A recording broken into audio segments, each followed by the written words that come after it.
درود بر شما دوستان گرامی. با امید خوشی روزگار شما به نشنیدن برنامه اروپا افروز که با بازی‌های چمپیونات اروپا سال 2024 که در آلمان ادامه دارد بخشیده می شود شروع میکنیم. چون دیروز در بازی‌های گروه F دو بازی آخرین دور اول به پایان رسیدند و گروه ایجادی ما تصمیم گرفته است که درباره انجام هر دور به شما حرف زند و ما محض امروز درباره انجام دور اول به شما خواهیم گفت. در استودیو با من بابا خانم‌رضاده شورای تلویزیونی ورزش نشستند و شما در بازی افتتاحی این بازی با شرکت دسته‌های منتخب آلمان و شاتلندیا حضور داشتید. خوب چی احساساتی است از چمپیونات نوی اروپا؟ واقعا هم این مسابقه یورو 2024 نظر به مسابقه قبلی تفاوت هم دارد، از آن خاطر که بعضی دسته‌ها هستند که بعد از سالیان زیاد در این مسابقه اشتراک دارند. من اگر در مورد خود میزبان مسابقه تیم آلمان حرف زنیم، واقعا هم آنها در میدان خود حق ندارند که با دور نیمه‌نهایی مسابقه نروند یا از گروه نبرند، چون که هر مسابقه که آلمان در زمین خود برگزار کرده است نتیجه‌هایش خوب بودند، نوبت از آن که مثلا سال 2006 آنها در جام جهانی فوتبال زینه سوم را اشغال کردند در خود آلمان و اینجا هم من فکر می‌کنم حداقل آلمان می‌تواند یکی از زینه‌های افتخاری را در این مسابقه به دست آورد، چون هیئتی که مربی این دسته جلب کرده است یکی از بهترین هیئت‌ها هم گفته می‌شود. بازیگران جوان خیلی و خیلی زیاد هستند. بازی با شاتلندیا این چیز را نشان داد که قدرت آلمان تا کجا است. برای همین آلمان یکی از فاوریت‌های اساسی در این مسابقه گفته می‌شود. شماره نهایت زیاد توپ‌ها در دور اول زده شدند. 34 گل زده شد. بغیر از این 34 گلی که زده شد باز 6 گل دیگر از جانب داوران با استثنای بیکار لغو کرده شد از خاطر آنکه حالت‌های نابازی بودند یا چیزی دیگر. این خیلی زیاد نیست؟ البته زیاد است. ببینید بعضی دسته‌ها به طور غیر چشم‌دوست با باخت روبرو میشوند. مثلا اگر شما بازی رومانیا اوکراین را تماشا کرده باشید، هیچ کس گمان نمی‌کرد که رومانیا بعد از اینقدر سال طولانی که نبود در جام اروپا بر منتخب اوکراین که گفته میشد یکی از بهترین دسته ها هم هست و هیئت این دسته از دیگر تیم ها پورا کرده شده است مغلوب می شود. برای همین یا مثلا اسلواکیا چگونه دانیا بلژیا رو مغلوب میکند یا اسلوونیا مقابل بلژیا. برای همین بازی های دور اول حالا هیچ چیز رو نشون نمیدهند. بعضی دسته ها امکان یافتند که نتیجه خوب به دست آورند. اکنون ما در دور دوم میبینیم که دسته ها چگونه بازی خوب نشون میدهند، چون احتیاطکار میشوند بیشتر. خب بیاید با همون بازی خوب آلمان با شاتلندیا و می‌خوایم دوستان گرامی در این وخوری 5-1 6 گل زده شد. فلوریان ویرتس در دقیقه دوم حساب رو باز کرد. جمال موسیالا در دقیقه 19 حساب رو باز زیاد نمود. 2-0. سپس یک ضربه پنالتی بود. کای هاورتس این توپ رو به ثمر رسانید و بعداً نیکلاس بله اینجا این گل نوبتی بود، اما در همین برابر آنتونیو رودیگر هم یک افتوگل اولین خودگل رو به ثمر رسونید و امره جان گل آخرین رو به نشان رسونید. از هیئتی که اینجا بازی کردند آلمانی ها این شما گفتید که جایهای چمپیونی گفتن شاید خطا میکنیم یا شاید بسیار دشوار است. ببینید که در جام اروپا اکثرا بهترین دسته ها بازی میکنند، تنها بهترین دسته های اروپا تا بهترین دسته های جهان. برای همین من حالا 100% گفته نمیتوانم که آلمان هیئت چمپیونی دارد در این مسابقه، هرچند بازیش بسیار خوب است، ولی بازی آلمان رو ما در مقابل دسته های پرقوت میتوانیم بها دهیم، نه در مقابل چیز دیگری که اینجا با چشم دوستان گرامی شاتلندیا به سوی دروازه آلمان یگان ضربه نزده است و اون گلی که هم واردی توری دروازه شد از بازیگری خودی اون هم تصادفی بود. از طرف دیگر شاتلندیا 4 غلبه بر آلمان دارد. از 18 وخوری که رو داشتند آلمان در 4 بازی شکست خورده است. 9 وخوری رو با غلبه انجام داده است و شاید قسم زیادی فوتبال بازان هم نه مخلصان هم اینجا امید داشتند که در این وخوری ونگریا میتواند در مقابل شویتزار یک بازی زیبایی هم داشته باشد، اما این طرف نشد. چی شد اینجا؟ چی رو شما чигуна баҳо медиҳед? аслан швейтсариҳо ҳам яке аз беҳтарин ҳайатҳои худро доранд. Венгрия ҳам албатта як дастаи хуб аст, аммо бубинед ки дар ин рақобат ки аслан гуфта мешавад қувваи ду даста баробар буд, швейтсариҳо бе ягон мушкилӣ тавонистанд ғалаба кунанд, чунки ҳайати Швейтсария бисёр хуб ҳам ҳаст. Гузашта аз ин Швейтсария назар ба Венгрия таҷрибаи хеле зиёд дорад дар ҳам ҷоми ҷаҳон, ҳам ҷоми Аврупо. Ман фикр мекунам ин чиз дар муқобили Маҷористон кор дод ва Швейтсария баъд аз Олмон яке аз дастаҳои муддаие ҳаст ки аз гурӯҳ метавонад ба даври дигар равад. Хуб дӯстони гироми, дар ҳақиқат ин вуқӯъи бо ҳисоби 3-1 ба поён расида буд. лаҳзаҳои ин бозиро шумо дида истодед. дар ин ҷо ҳам Швейтсария аввалин шуда ҳисобро боз кард. дақиқаи 12 буд Квадло Дуа ва баъдан дар дақиқаи 45 Мишел Абишер ҳисобро 2-0 кард ва як голи дигар аз ҷониби Варга зада шуд аз ҷониби венгрҳо, вале Брел Эмболо як голи дигарро зад ва дар натиҷа Швейтсария ҳам 3 имтиёз гирифт ва баробар бо Олмон ҳоло дар зинаи якуму дуюм ҷойгир шуданд. албатта аз ин гурӯҳ боз метавонем бигӯем ки шояд Шотландия ё ки Венгрия ҳам ба даври бозиҳои дигар равад, аммо фикр намекунам ки қудрати ин дастаҳо хеле хуб аст аз бозиҳои аввалашон. ба ҳар сурат ман болотар ишора кардам ки бозиҳои даври дуюм бештар қувваи дастаҳоро маълум мекунад. ҳоло ҳеҷ кас гуфта наметавонад ки Шотландия ва Венгрия аутсайдерон дар ин мусобиқа ҳастанд, чунки бозиҳои аввал ҳамеша душвор ҳастанд аз лиҳози тактикӣ, аз лиҳози дигар, ва бозиҳои дуюм нишон медиҳанд ки то чӣ андоза Венгрия, то чӣ андоза Шотландия дар ин мусобиқа омода ҳастанд. хуб, мегузарем ба гурӯҳи Б. Испания, Хорватия. мо аз ин бозӣ чизи дигарро интизор будем, вале 3-0 ин барои Хорватия як фоҷиа нест?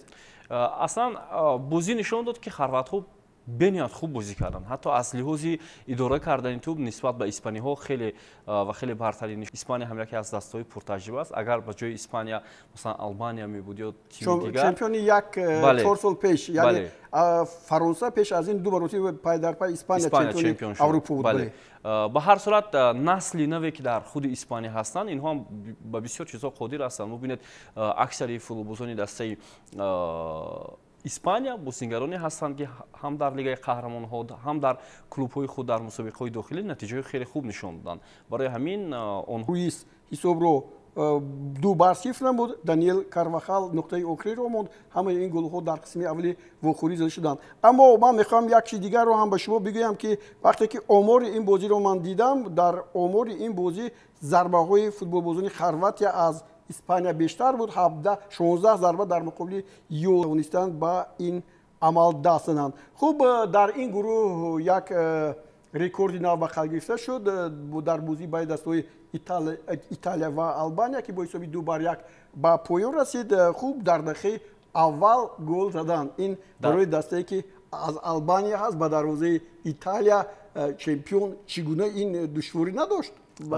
албатта Албания солҳои охир бисёр натиҷаҳои хуб нишон дода истодааст дар мусобиқаҳои интихобӣ дар Лигаи миллатҳои Аврупо ва Албания ҳам яке аз пурқувват гуфта намешавад ки намунаҳо дар Аврупо аст ва натиҷааш ҳам бисёр хуб аст. дар ин ҳамлае ки айни ҳол мо мутаваҷҷеҳ мешавем, футболбози хати ҳамлаи дастаи Албания Надим Байрамӣ тавонист дар 23 сонаи аввали ҳамин бозӣ гол занад ва рекорди ҷоми Аврупоро гузорад ки қаблан ба футболбози рус тааллуқ доштааст. барои ҳамин ман фикр мекунам Албания бисёр бозии хуб нишон дод ва арзандаи имтиёз ҳам буд, вале итолиёвиҳо аз рӯи ҳайат, аз рӯи бозӣ ки беҳтар буданд нисбат ба Албания тавонистанд дар поёни кор пурқувват ҳам буданд, пурқувват ҳастанд. хуб, Алессандро Бастони дар дақиқаи 11 ва Николо Баррела дар дақиқаи 16 то дақиқаи 16 дар ин вохӯрии мухлисон ва ҳамчунин мо шумо ҳам 3 голро дидем ки ин натиҷаи хеле ҳам пурқуввату хуб аст. бале, ва Италияро ҳам яке аз дастаҳои унвон мекунанд ки дар ин мусобиқа имконияти муваффақ шуданро дорад.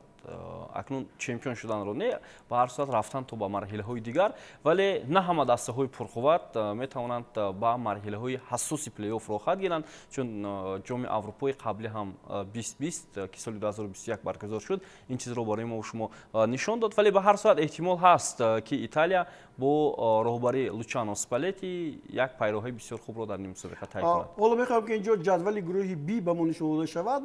дар ҳақиқат شما درست گفتید، اما اینجا باز یک دسته که چون گفتیم الکای اسپانیا اینجا قرار دارد و بخوری که بین دسته‌های منتخب اسپانیا و ایتالیا میشد او رو به فینال نزدیک دیدن ممکن است یا نه؟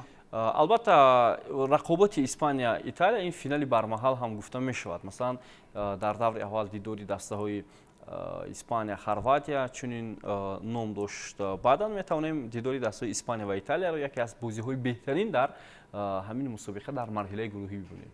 خب اینجا همین گونه است. معلوم است که اسپانیا و ایتالیا از این گروه حتما به دور دیگر میروند. البته دور دوم این مسئله رو حل خواهد کرد. در گروه آ همچنین آلمان میتواند که البته به دور دیگر رود. خب به گروه اس توجه میکنیم.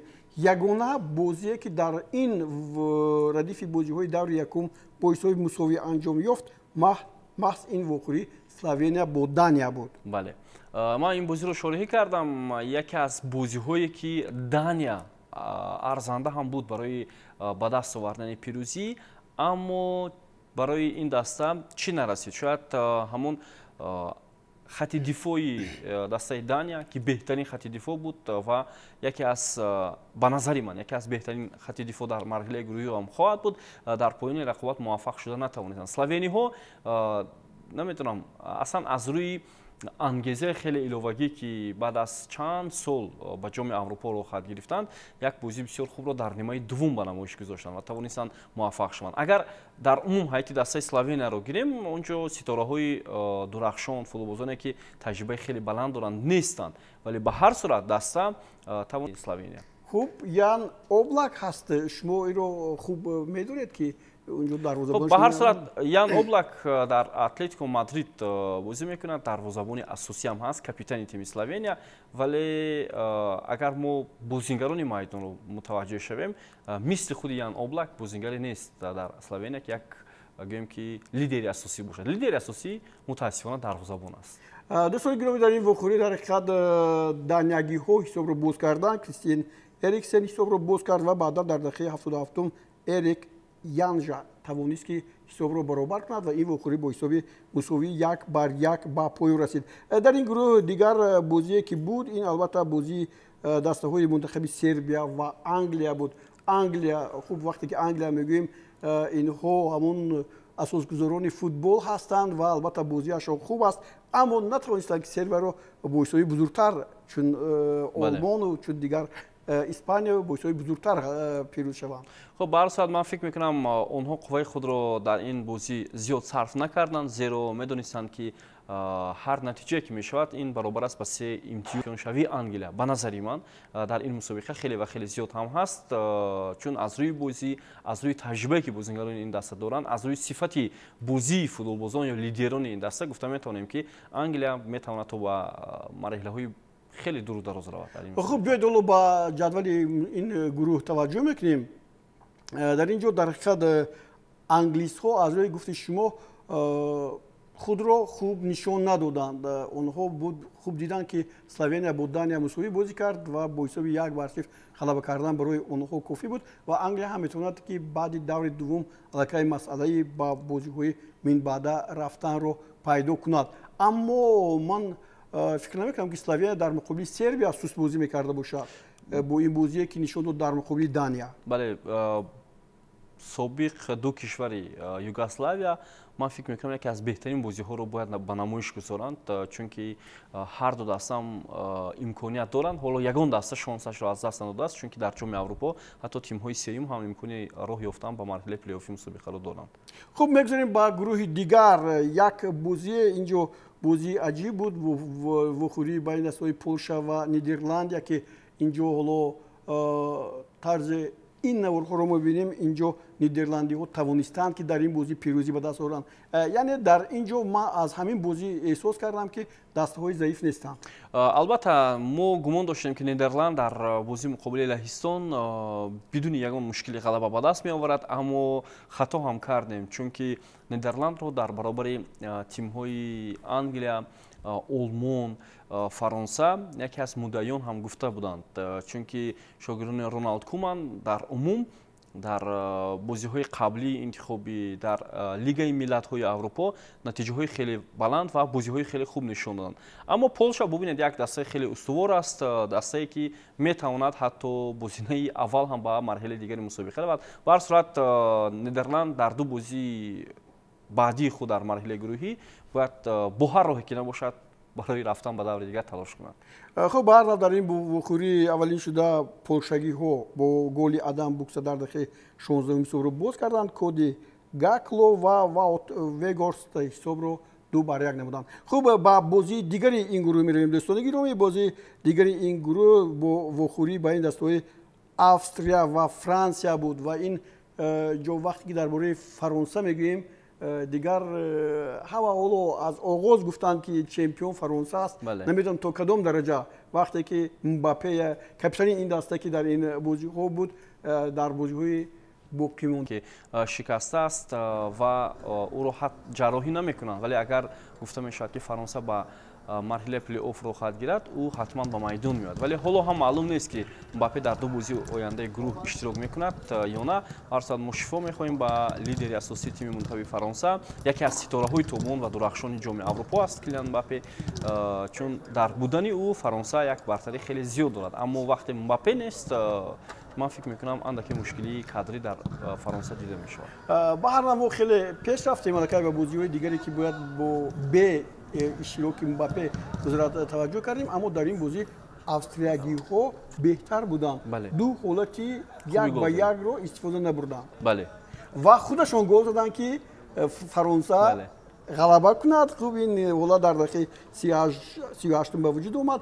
سه الکه تو این دم سه خودگل رو دیدیم. یکی رو همین مخلصان ببینید فرانسه مباپه، ولی بابا وقتی که مباپه سه امکاناتی گلزنی داشت بسیار خوب بود و در حالتی که برخورد داشت و لات برداشت، اما اونجا یک کارت زرد هم برای برگشته به میدان اومدنش. شما از نگاه خود این عملی ستاره ها رو چگونه باقی میدید؟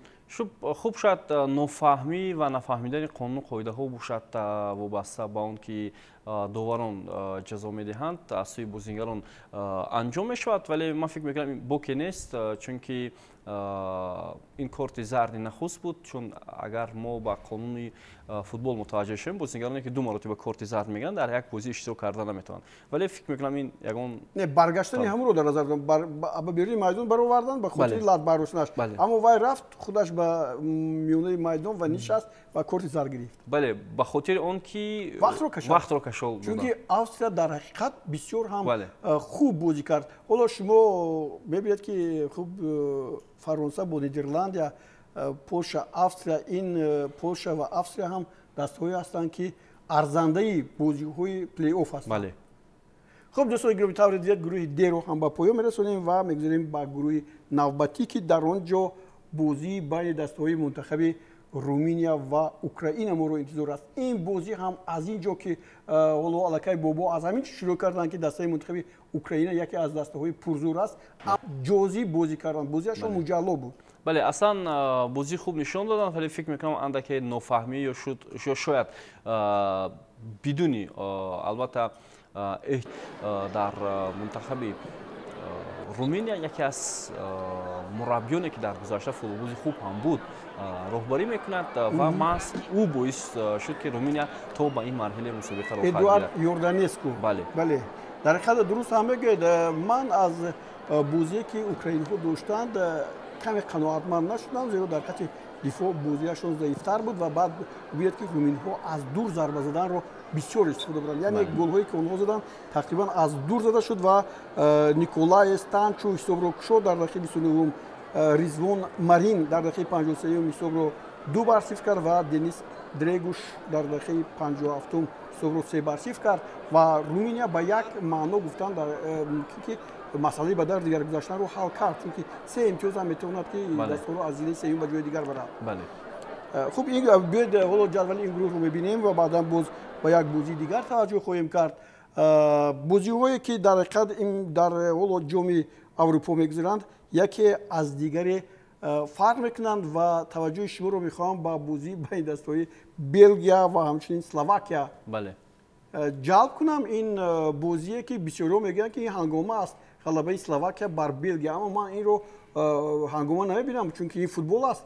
هر لحظه میتوند که دسته ضعیف مثل اون که حریف فرانسه هم اینجا امتیاز نگیرد، همین چیز رو خود نشد. بله، هنگاما به خاطر اون که در هیئت دسته منتخب بلژیا بهترین بازیگران از جمله کوین دبرونه، رومئو لوکاکو، خب باز چند ستاره دیگر بازی میکنند، یعنی نسبت به اسلواکیا هیئت آنها پرقوت‌تر هم هست و بلژیا در قطار همون دسته هایی که بهترین بازیگران را دارد شامل میشود. برای همین این هنگاما فکر میکنم درست هم هست، چون که اسلواکیا را شاید نادیده گرفتن بازیگران بلژیا، به این خاطر موفق نشدن. درست میگید بابا. البته لوکاکو اینجا 2 گل هم زد، اما این 2 گل زدهش رو داوران لغو کردن از علت نابازی محدود کردن و او در بازی‌های گذشته انتخابی گیم اگر 14 گل زده است و بهترین نشانزن هم هست.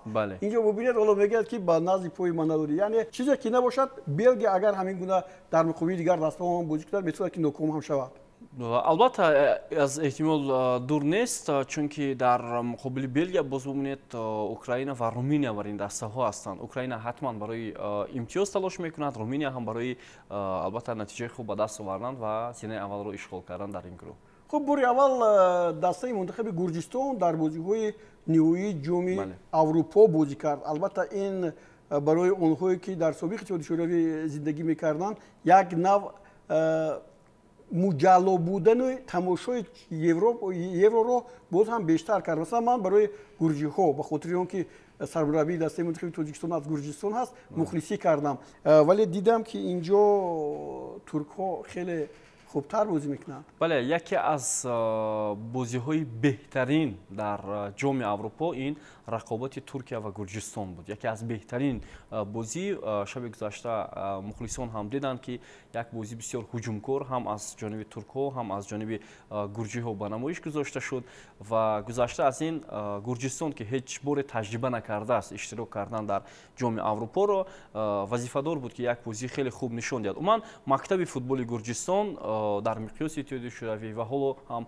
یکی از بهترین ها هست. ببینید که چگونه ستاره‌های درخشان فوتبال این کشور در بهترین دسته های اروپا بازی میکنند. برای همین یک غلبه بین‌نهایت دشوار را ترک‌ها به دست آوردند، ولی گرجی‌ها من فکر میکنم با این بازی که انجام میدهند باید به دور دیگر راه گیرند، هرچند دشوار است چون که اونجا هم پرتغالیا هست و همچنین باز یک دسته دیگر بسیار دشوار میشود برای گرجستان. بعدم درست میگید اینجا این گل ها رو میبینید ترک ها بسیار هم خوب اینجا از دور ضربه هایشون بسیار هم نشون است، ولی بازی گرجستان هم ضربه های داشتن که با ستونی دروازه بدتری دروازه زده بود. خوب به هر نوع بازی دسته منتخب گرجستان رو در دور من بعد ما بازی مجلویش رو انتظار میشیم. خوب میولدر در دقیقه 25 حساب رو باز کرد، خوب جورج میکاوتادزه حساب رو برابر کرد و بعدا اردا گولر و کریم اکتورکوگلو که ببینید اینجا همون چون من ببینم که گرجستان از نگاه فوتزال خیلی پیشرفته است. وقتی که اونها خواستند که حساب رو برابر کنند دروازه‌بانشون در خط هجوم بود و این گل سوم بسیار عادی و دروازه آنها گلی همین طرف هم شد. واقعا هم دروازه‌بان گرجستان هم یکی از دروازه‌بان‌های خوب است که در چمپیونات اسپانیا بازی میکنند در هیئت دسته والنسیا، ولی به هر صورت فکر میکنم بازی نخست بود برای گرجستان بسیار دشوار هم بود که ترک‌ها در این مرحله روخت گرفت. مثلا هم اوکراین هست در این مرحله مسابقه که تجربه خیلی زیاد دارد، نه تنها در جام اروپا حتی در جام جهان. خب گرجستان و قزاقستان امکانیت داشت که به این مسابقه روخت گرفت، ولی در بازی‌های مقدماتی آنها شکست خوردند با حساب کلان 5-0 از یونان. به هر صورت فوتبال منطقه خیلی و خیلی رشد کرده ایستاده است. از جمله خود گرجستان رو من امید می‌بندم و مخلصی می‌کنیم در بازی‌های بعدی که گرجستان یک نتیجه خوب به دست آورد. خب تشکر بابا. باز یک بازی دیگر موند، این بازی وخوری پرتغال با چخیا است. خوب بسیاری ها اونهایی که ماس کریستیانو رونالدو رو دوست می‌دارن این بازی رو انتظار بودن. من در بازیش دیدم که او چندین لحظه های خوبی گلزنی داشت. که همیشه با مشکلی از مرحله گروهی می‌برآمدن، در مسابقه قبلی نتیجه خوب هم به دست می‌آوردن. ببینید این حالت‌های یک با یک برآمدن شد که نتوانست خوب به هر نوع لوکاش پروود از چخیا در این بازی حساب رو باز کرد و بعداً روبین گراناچ сеюмин худголе ки дар мадори бозиҳои даври аввал буд аз ҷониби футболбози Чехия ба самара расонида шуд ва ниҳоят Консейсау тавонист голи пирӯзиро ба нишон расонад. дӯстони гиромӣ, дар ҳақиқат даври аввали бозиҳо бисёр дар бораи гуфтем аллакай рекордҳояш, вале аз ҳама зиёд бобо дар ин давр мо кортҳои зардро дидем. 39 корти ҳеҷ лаҳзае ҳеҷ бозингаре намехоҳад ки дар ин мусобиқа бартар бошад. барои ҳамин кортҳои зард хеле ва хеле зиёд ҳам шуданд. алҳол дӯстони гиромӣ ягон нафарро аз майдон наронданд, аммо дар сурати ҳамин гуна рафтани бозӣ ман фикр мекунам ки бисёре аз бозигарони беҳтарин ҳам аз идома додани бозӣ маҳрум мешаванд. як ё ду бозӣ ҳам шояд онро дар он ширкат наварзанд. хуб, ин гурӯҳи охирини F аст ва дӯстони гиромӣ бозиҳои ҷоми аврупо идома доранд. бобо ташаккур ки ба барномаи мо омадед ва сари роҳ гӯем мо ба ҳар як гурӯҳ таваҷҷӯҳ кардем ва дар бораи ҳама дастаҳо ҳам гуфтем. имрӯз бозиҳои даври дуюм шурӯъ мешаванд. бо телевизиони варзиш бимонед. ҳамаи бозиҳои ҷоми аврупо 2024 дар телевизиони варзиш мустақиман пешкаши шумо мегарданд. хайр то боздид. таби хушу истироҳати ба фароғат барои шумо. Формула 55 объявляет о запуске прогноза на Евро 2024. Теперь вы можете бесплатно сделать прогноз на правильное распределение турнирной таблицы и выиграть потрясающие призы. 5 смартфонов Redmi Note 13 Pro. 3 консоли PlayStation 5. 5 подарочных карт на сумму 7555 самани. 5 подарочных карт на сумму 10555 самани. И наш главный приз – электромобиль BYD Song L. Не упустите свой шанс стать обладателем этих замечательных призов.